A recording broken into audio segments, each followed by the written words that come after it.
მოგესალმებით მეგობრებო, კიდევ ერთი ვიდეო მინდა შემოგთავაზოთ, საინტერესო სტატია შემხვდა და ამ სტატიაზე დაფუძნებით გადავწყვიტე რომ მომეკვლია ეს თემა და ცოტა ჩაღრმავებოდი. მოგეხსენებათ რომ ბევრ რამეს რასაც ვაკეთებ ჰობივით არის ჩემთვის შუახნის თემა, საქმე ის არის რომ ესე იგი მეც გავიარე ეგ პერიოდი პირობითად 35-დან 45 წლამდე შუალედს უწოდებენ ხოლმე შუახანს, გაგონილი გექნებათ შუახნის კრიზისი, midlife crisis, კრიზისი ახლა არ ეძახიან, უფრო უბრალოდ შუახანს ეძახიან და ისიც არის საინტერესო რომ ჩემ გარშემო, ჩემი მეგობრები, კოლეგები და ასე შემდეგ ის ხალხი ვისთანაც მიწევს ყოველდღიური შეხება, ძალიან ბევრი მათგანი ზუსტად მაგ პერიოდშია და ბიზნეს კონსულტაცია მიწევს თუ ტრეინინგებზე შეხება, ხშირად საქმე შეეხება ხოლმე მაგ თემას და აქედან გამომდინარე დამაინტერესა და გავაკეთე ვიდეო, რომელსაც დავარქვი უფროსი ასაკისთვის მავნე 10 ჩვევა. ანუ ფაქტიურად 10 ჩვევა, რომელსაც უნდა მოვეშვათ სანამ დროა იმისთვის, რომ უფროს ასაკში და ეს უფროსი ასაკი midlife-ის მერე პერიოდს დავარქვათ, დაუშვათ 45 წლის შემდეგ პერიოდს, კარგი ხარისხიანი და ბედნიერი ცხოვრება გქონდეს რა. მოკლედ აი ესეთი თემაა. წლები არავის გვაკლდება და ეს უფროსი ასაკი გარდაუვალი რეალობაა, ასე ვთქვათ, ყველა ჩვენგანისთვის და რა თქმა უნდა, ერთი რომ გვინდა რომ ვიცოცხლოთ, ასე ვთქვათ და ჯამრთელები ფიზიკურად ვიყოთ და მეორე რომ გვინდა რომ ხარისხიანი იყოს ეს ცხოვრება, ხო? უბრალოდ წლების დამატება ხო არ არის ლაპარაკი რომ აი ის უფროსი ასაკი დაუშვათ 45-ის შემდეგ, ესე რომ პირობითად რომ დავარქვათ, როგორი ხარისხის იქნება. ჩემ ცხოვრებას რაც შეეხება კონკრეტულად პირადად ჩემ ცხოვრებას რაღაცნაირად ისე დაალაგდა რომ 10 წლებად არის დაყოფილი შინაარსობრივად. მოკლედ ესე გამოვიდა რომ აი კონკრეტულ 10 წლებში პირობითად 1980 წლიდან 1990 წლამდე ვსწავლობდი სკოლაში, მერე შემდეგი 10 წელი ვიყავი IT სფეროში, ესე რაღაცნაირად დაალაგდა. შემდეგი 10 წელი ვიყავი საბანკო სფეროში, მოკლედ ესეთი ისა მაქვს რაღაცა თავისებურება 10 წლედების და ეხლა ამ კონკრეტულ შემთხვევაში ვარ ჩემი ცხოვრების მე-6 10 წლებში, ანუ 51 წლის ვარ, ანუ მე-6 10 წლებში ვარ და ფაქტიურად იქავარ აი რა პერიოდზეც ვლაპარაკობთ. ანუ ჩემ ხელები და ჩემზე უფროსები როდესაც იქნებით, თუ გინდათ რომ ბედნიერად გრძნობდეთ თავს, ეს 10 ჩვევა ნელ-ნელა თუ ჩქარ-ჩქარა უნდა მოიშოროთ, რომელზეც გვექნება ამ ვიდეოში საუბარი, ხო? ესე იგი ჩვენ ვამბობთ ესეთ რამეს, რომ მერე რომ იყოთ ბედნიერად, ეხლა არის დასაწყები ინვესტიციები, ასე ვთქვათ, სწორ ჩვევებში, სწორ ქცევაში და ხო ლოგიკურია, რა თქმა უნდა, ყველას გვიფიქრია ამ თემაზე, ხო? ამიტომ ამ ვიდეოში თქვენ ნებართვით ვისაუბრებ იმ 10 მავნე ჩვევაზე, რომელსაც უნდა დაემშვიდობოთ და დავემშვიდობოთ ყველანი, თუ გვინდა, რომ კარგის მოლოდინი გქონდეს უფროს ასაკში. სანამ უშუალოდ ამ ჩვევების ჩამოთვლაზე გადავალ, მინდა მადლობა გადაუხადო ამ ვიდეოს სპონსორებს. თქვენ შეამჩნევდით, რომ ჩვენი YouTube ვიდეოები რეკლამებით არ არის დატვირთული და კლასიკური გაგებით სპონსორები ჩვენ არ გვყავს. საქმე ის არის, რომ ყველა ჩვენი ვიდეოს სპონსორი არიან ჩვენი ტრეინინგების დამკვეთები და მონაწილეები. ანუ ის ხალხი და ის კომპანიები, ვინც გვიკვეთავს Flowmasters ტრეინინგებს, მათგან მიღებული რესურსით ხდება შესაძლებელი უფასო და ხარისხიანი კონტენტის წარმოება, მათ შორის ამ ვიდეოსი, რისთვისაც დიდი მადლობა გეკუთვნით ჩვენ დამკვეთებს და ტრეინინგების მონაწილეებს. ინფორმაცია ჩვენი ტრეინინგების შესახებ შეგიძლიათ ნახოთ საიტზე flowmaster.g.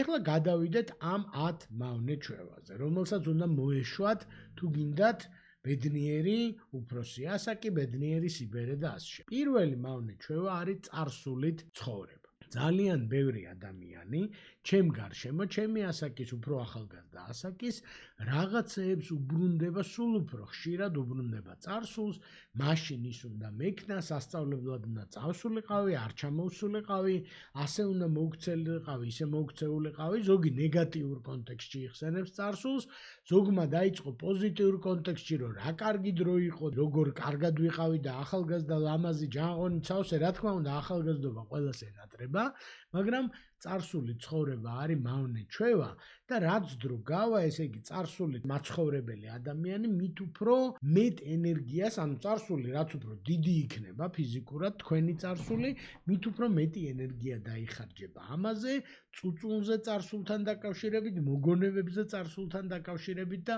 მოკლედ ითვლება, რომ ეს არ არის კარგი ინვესტიცია თქვენი დროისა და ენერგიის და ამიტომ წარსული ცხოვრებას თუ შეიძლება მოუკელით. ეს არ ნიშნავს, რომ მოგონებები არ გჭირდება, ეს არ ნიშნავს, რომ გაკვეთილები არ უნდა ვისწავლოთ ჩვენი წარსულიდან, მაგრამ უფრო მეტი დრო დაუთმეთ აწმყოს და მომავალს, თუ გინდათ, რომ ეს აწმყო და მომავალი იყოს უფრო კარგი. და აი როგორც ინვესტიციები რო წარმოიდგინოთ, რომ რაღაცა ინვესტიციები თქვენი ინტელექტუალური და ფსიქოლოგიური ენერგიის მიდის იმაზე, რაც უკვე აღარ შეიცვლება. წარსული აღარ შეიცვლება და თუ შეცდომები დაუშვით, ის შეცდომებად დარჩება, თუ კარგი რაღაცაები გააკეთეთ, კარგი რაღაცაები დარჩება, თუ ახალგაზრდა, ლამაზ და ენერგიული იყავით და ეგ უკვე წარსულშია, მოკლედ მაგაში დროის და ენერგიის ინვესტიცია არის ფუჭი. ბოლოს გვექნება რჩევები და უნდა გავაანალიზოთ, ესე იგი თუ გაახასიათებთ ეს წარსული ცხოვრება, ნელ-ნელა უნდა შეეცადოთ, რომ ცოტათი გადაეჩვიოთ. მეორე მავნე ჩვევა, რომელსაც, ძალიან ტრივიალურია, რომ უნდა მოვეშვათ, თორე არაფერიც არ იქნება, არის თავის მოვლის უგულვებელყოფა. ახალგაზრდა ადამიანებს, midlife-მდე ადამიანებს ახასიათებთ თავისი საკუთარი საჭიროებების უგულვებელყოფა. თავის მოვლაში სხეულის მოვლაც იგულისხმება, ჯანსაღი ძილი, რა ვიცი, სამედიცინო მომსახურება, სტომატოლოგია, ასე შემდეგ. მოკლედ, ახალგაზრდა ადამიანს თითქოს თავისთვის არცალია. ჯერ არცალია, იმიტომ რომ შვილებზეა ორიენტირებული, ზოგი სამსახურზე, ზოგი გარემომცველებზე, ზოგი ვინც ძალიან წარმატებულია. რა ვიცი, 100 ადამიანის ბედი აქვს კისერზე ჩამოკიდებული და თითქოს თავის საჭიროებებს უგულვებელყოფენ. ფსიქოლოგიურიც იგულისხმება აქ და ფიზიოლოგიურიც, ხო? და ხშირად, როდესაც ველაპარაკები ჩემ კოლეგებს და მეგობრებს, ვისთანაც მიწევს მუშაობა, ვახსენებ თვითმფრინავში რო აცხადე მე, რომ ჟანგბადის ბალონები თუ დაგჭირდა, თვითმფრინავის სალონის დეკომპრესიის პირობებში თუ წნევა დაეცა, ჯერ შენ უნდა გაიკეთო ჟანგბადის ბალონი, მაგას გვარიგებენ. მერე უნდა გაუკეთო ბავშვს. და ნახეთ ჯერ თავ და თავ გამოდის და მერე ესე იგი ბავშვს. და საქმე ის არის, რომ შენ თუ გონება დაკარგე, შენ თუ ჟანგბადი დაგაკლდა, მერე იმ ბავშვს ვერავინ ვეღარ მიხედავს. ანუ ჩვენი ლოგიკა არის, რომ შენ უნდა ყავდეს შენი თავი მიხედილი, რომ მიხედო შვილებს, მეგობრებს, სამსახურს და ასე შემდეგ, ხო? ამიტომ თავის მოვლის უგულვებელყოფა ახალგაზრდობაში გამოგდის, იმიტომ რომ იტანს ეს ჩვენი ორგანიზმი, ნერვული სისტემა ყველაფერს იტანს, მერე და მერე სულ უფრო რთულად გამოვა. ამიტომ თუ უგულვებელყოფილი გაქვთ თქვენი სხეულის და ნერვების მოვლა, ეს არის მავნე ჩვევა და უნდა მოეშვათ. დასვენებაზეც არის ლაპარაკი, ძილზეც არის ლაპარაკი, თავის მოვლაზე ფიზიკურად და ფსიქოლოგიურად, ჯანსაღი ცხოვრების წესზე, მავნე ჩვევების გადაჩვევაზე. მოკლედ თქვენ შეკითხვაზე უვლი თუ არა შენ თავს და კონკრეტულად რა რითი უვლი და რანაირად უვლი, უნდა გქონდეს ძალიან ადეკვატური პასუხი. თუ ბოლო რიგში არის, ასე ვთქვათ, შენი თავის მოვლა, მოკლედ ეგ არის მავნე ჩვევა და ეგ კარგად არ დამთავრდება ეგ ამბავი, ხო? ამას ვამბობთ. ეს არის მეორე მავნე ჩვევა. მესამე მავნე ჩვევა, რომელიც ბევრს გვახასიათებს, არის წყენის და ჯავრის დამახსოვრება, გულში ჩადება. წარსული უნდა გავუშვათ. ჩვენ ვილაპარაკეთ წარსული ცხოვრებაზე, მაგრამ ეხა კონკრეტულად ვლაპარაკობთ ჯავრზე და წყენაზე. ჩემს გარშემო ძალიან ბევრი ადამიანი თან ატარებს ფაქტიურად როგორც მძიმე ტვირთს წარსულის წყენებს. იმისგან ისე წყინათ, მასწავლებლისგან რაღაც ეწყინათ, ნათესავისგან, მეზობლისგან, რავი, პოლიტიკოსისგან, ცხოვრებისგან, ბედისგან, იღბლისგან და ასე შემდეგ. და ჩათვალეთ, რომ სულ უფრო მეტად იტვირთები, ფსიქოლოგიურად და სულ უფრო დიდი ტვირთი არის შენზე და ეს ტვირთი აუცილებლად გამოიწვევს ჯანმრთელობის პრობლემებს, გამოიწვევს ფსიქოლოგიური ჯანმრთელობის დარღვევას და მოკლედ შხამის დალევაა ფაქტიურად ესეთი ანალოგია იყო ერთ-ერთ რაღაცაში რაც წავიკითხე რომ სხვაზე რომ ბრაზდებიო ეს დაახლოებით იმას გავს რომ წინ გედგას შხამიანი ჭიქები პატარა ჭიქებში ჩასხმული შხამი და რამდენი ვიღაცა რაღაცას დააშავებს შენ აიღო პატარა ჭიქა შხამი და დალიო წარსულის წყენის დამახსოვრება ფაქტიურად ხელახლა გახსენებაა და ხელახლა ვსვამთ იმ შხამს ჯერ მაშინ არ უნდა დაგველია ის შხამი მაგრამ მით უმეტეს წარსულს ვეღარ შევცვლით და წარსული შხამი შთამებით თავის დაზიანება მოკლედ კარგს არ მოიტანს და კვლევით დადასტურებულია ტვინის დაავადებებთან კავშირი, ფსიქოლოგიურ აშლილობებთან კავშირი, ფიზიოლოგიურ დაავადებებთან კავშირი და ასე შემდეგ, ხო? ამიტომ მოეშვით შხამის დალევას და მით უმეტეს მოეშვით წარსულში დალეული შხამის, ესე იგი ხელახლა დალევას და გახსენებას, ხო? ტვინი ზიანდება, რეალურად ზიანდება მაგ წყენისა და ჯავრის დამახსოვრებითა და გახსენებით და თუნდაც საუბრით ამაზე, ხო? ეს არის მესამე ჩვევა. მეოთხე, რასაც უნდა მოეშვათ, ჩემო კარგებო, ნელ-ნელა თუ ჩქარ-ჩქარა გააჩნია რომელ ეტაპზე ხარ ცხოვრების, არის სხვებთან თქვენი თავის შედარება. ჩვენ იგრე გაგზარდეს, გასაგებია, სულ ბავშვობიდან ვიღაცას გვადარებენ, ის როგორ კარგად სწავლობს, ის როგორ კითხულობს, ის როგორი მოწესრიგებულია, შენმა და ეს გააკეთა, შენმა ძმამ ის გააკეთა, მამა შენს ის ქონდა ოქროს მედალი და ასე შემდეგ. ნელ-ნელა, სანამ midlife-ი მოგვიწევს, უნდა დავანებოთ ამას თავი. იმიტომ რომ გრძელვადიან პერსპექტივაში კარგი არაფერი გამოცხება, იმან მაჯობა, გავასწარი იმას, გამოვასწარი, მოკლედ საერთოდ უსარგებლოა. დროა რომ ჩვენ თავს დავეტოლოთ, ჩვენ კარგად ყოფნას დავეტოლოთ და შევეჯიბროთ, რომ შარშან როგორ ვიყავი და წელს როგორ ავარ, გნებავთ ფიზიკურად, გნებავთ მატერიალურად, გნებავთ ემოციურად და ასე შემდეგ. ხო, სხვებთან დატოლებას და სხვებთან შედარებას დაანებეთ თავი და სხვა თუ გადარებთ ვინმეს, უთხარით რომ არ გაინტერესებთ, ის უფრო ასეთია თუ მე უფრო ისეთი ვარ და ასე შემდეგ. ხო, ეს არის მეოთხე რჩევა, ჩვენი 10 რჩევიდან. მეხუთე რჩევა არის საკუთარი გატაცებების უგულვებელყოფა. საქმე ის არის, რომ ბევრმა ჩვენგანმა ძალიან ბევრი საქმე ქონდა ახალგაზრდობაში, სამსახურში, ოჯახთან დაკავშირებული, საზოგადოებრივი საქმიანობა, ასე შემდეგ და აი გატაცებები, ჰობი შეიძლება ვთქვათ, რაღაცნაირად გადავეჩვიეთ და უგულვებელყოფა ვისწავლეთ ამისი. ვიღაცას მუსიკის შესრულება უყვარდა, მაგრამ დაანება თავი დაავიწყდა. ვიღაცას მოსმენა უყვარდა მუსიკის, ვიღაცას ცეკვა უყვარდა, ვიღაცას ბუნებაში სეირნობა, ვიღაცას ნადირობა, თევზაობა და ასე შემდეგ, ხო?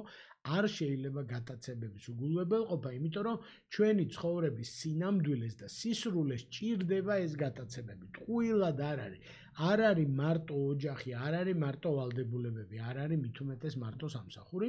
ამიტომ თუ გააქვთ ეს მავნე ჩვევა, რომ საკუთარი გატაცებები გადადეთ ბოლო რიგში, ეხლა გადმოდეთ თუ შეიძლება იმ თაროდან, თქვენი ჰობი, თქვენი ინტერესები, თქვენთვის საინტერესო ხალხი და საქმეები არის საუკეთესო მომავლის დასაყრდენი. აი იმ უფროსი ასაკისთვის უნდა დაიბრუნოთ თქვენი გატაცებები, თქვენი ჰობები და თქვენი ინტერესები. ეს არის მეხუთე მავნე ჩვევა, ანუ უგულვებელყოფა ჩვენი საკუთარი გატაცებების. მეექვსე, რაც ძალიან ძნელი დასაძლევია, მაგრამ აუცილებლად უნდა დავძლიოთ, არის ცვლილებების შიში. ცვლილებების შიში თუ ვერ დავძლიეთ, ფიზიკური ცვლილებები, ჩვენს გარემოში ცვლილებები, პროფესიულში, პირადულში და ასე შემდეგ დაგვანგრევს აბსოლუტურად და ჩვენ უნდა რაღაცნაირად მზად ვიყოთ მომავლისთვის და ამას ჭირდება, რომ ცვლილებების შიში დავძლიოთ. ბევრი ადამიანი ამბობს, რომ აქამდე ესე ვიცხოვრე და ასე უნდა გავაგრძელო და ასე შემდეგ.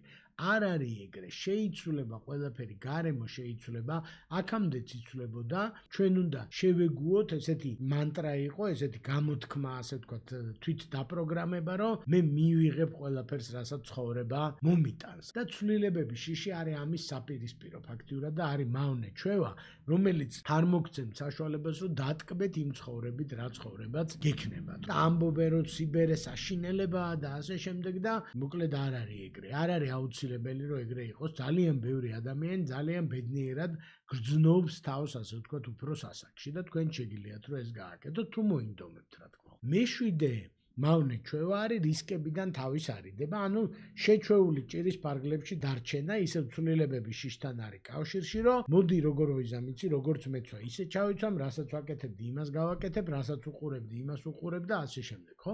რატომ? იმიტომ რომ მეშინია რომ რაღაცა საფრთხეები მოხდება და საფრთხეები უმეტესწილად მოჩვენებითია.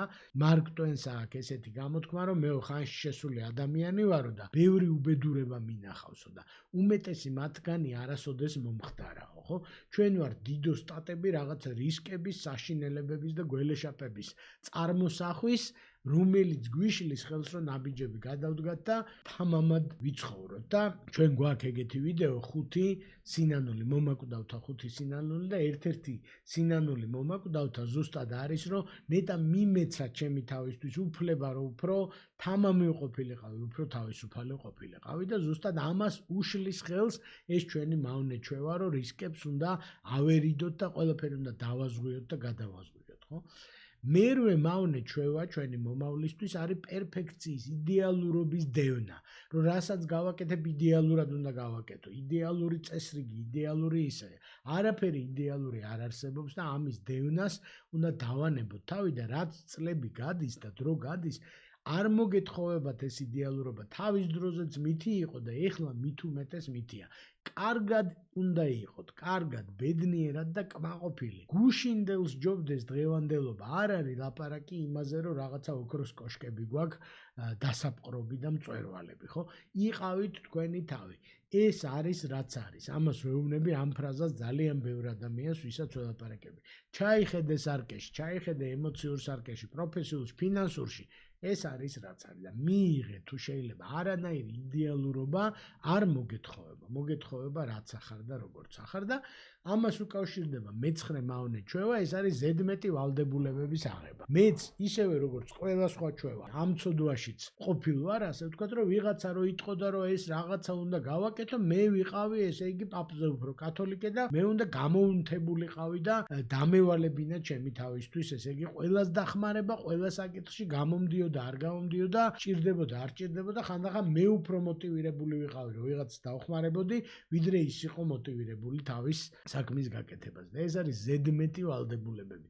ვალდებულებებს კი არ ვერჩით ზედმეტ ვალდებულებებს და ნუ იქნებით მოხალისე, ნუ იქნებით მაგდანას ლურჯა, დედა ტერეზა, მოკლედ მიხედეთ თქვენ ცხოვრებას, თქვენ მომავალს, თქვენ ახლობლებს და თავის მოწონება ამ ზედმეტი ვალდებულებების აღებით არაფერს არ მოგიტანთ. გულდაწყვეტის და გადაღლის და ზედმეტი ტვირთის გარდა. და მეათე მავნე ჩვევა არის ურთიერთობების უგულველყოფა და ძალიან საინტერესო კვლევაა ჰარვარდის ბედნიერების კვლევა, რომელიც გვიჩვენებს, რომ ბედნიერება არის ურთიერთობებში და აი დაავადებების ტკივილიც კი ნაკლებად შეიგრძნობა და დისკომფორტები იმ ადამიანებისთვის, ვისაც თავისი საყვარელი მეგობრები, საყვარელი ადამიანები, საყვარელი მეუღლეები და შვილები ყავთ გარშემო. ანუ ურთიერთობებშია, ასე ვთქვათ, მომავლის გარანტია და მთავარი ინვესტიცია. ეხლა პრაქტიკულად ეს ყველაფერი კარგი, პრაქტიკულად როგორ გავაკეთოთ და რა გავაკეთოთ, ხო?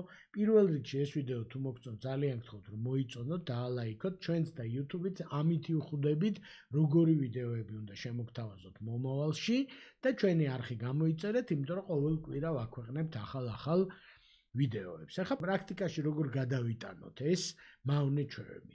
დაფიქრდით და ესაუბრეთ ახლობლებს და მიიღეთ უკავშირი, რომელი მავნე ჩვევები გაქვთ. ზოგზე თქვენ იცით, რომ გახასიათებთ და ზოგი მაღალი დოზით გახასიათებთ, ზოგი ნაკლები დოზით, ხო? დაელაპარაკეთ თქვენ გარემომცველებს, თქვენ თვითონ დაფიქრდით, დაწერეთ თუ წერის ჩვევა გაქვთ ამაზე, თქვენ დღიურში იქნება თუ რასაც წერთ. მას მერე, როცა დიაგნოსტიკას ჩაიტარებთ ახლობლების დახმარებით, დაფიქრდით, რომელ მავნე ჩვევებთან დამშვიდობება შეიძლება ადვილი იყოს, ხო? ძნელით კი არ დაიწყოთ, შედარებით ადვილით დაიწყეთ, რომ სადაც შეიძლება რომ მალე მოვაგვაროთ, ის მოვაგვაროთ მალე და მერე მოვა ენერგია, რომ სხვა მავნე ჩვევებსაც შევეჭინოთ, ხო? და საბოლოო ჯამში ყოველ დღე და ყოველ კვირა უნდა დაეთმოს დრო აი ამ ჩვენი 10 მავნე ჩვევის გასტუმრებას. ესე რომ რაღაცა დრო მოვა და ყველაფერს მოვაგვარებ, ეგრე არ იქნება. ყოველ დღიურად უნდა იმოძრაოთ აქეთკენ და ყოველ დღე და ყოველ კვირა უნდა დაეთმოს დრო აი ამ საქმეს, თუ მართლა სერიოზულად ხართ განწყობილი და გაზომეთ შედეგები, არის პროგრესი თუ არ არის პროგრესი, გამოთქმა არსებობს, რაც იზომება, ის გვითარდება, ის გვარდება. ანუ თქვენ თუ ამას მიაქცევთ ყურადღებას და დროს დაუთმობთ, აუცილებლად დაინახავთ პროგრესი. ადვილი არ არის, 10 წლეულობით ყალიბდებოდა ეს მავნე ჩვევები და ერთ დღეში ვერ დავემშვიდობებით, მაგრამ თუ დაისახავთ მიზნად, აუცილებლად მიაღწევთ შედეგს და წარმატებას გისურვებთ და ბედნიერ უფროს ასაკს. მადლობა ყურადღებისთვის ამ ვიდეოში. სულ ეს იყო და მალე შევხვდებით შემდეგ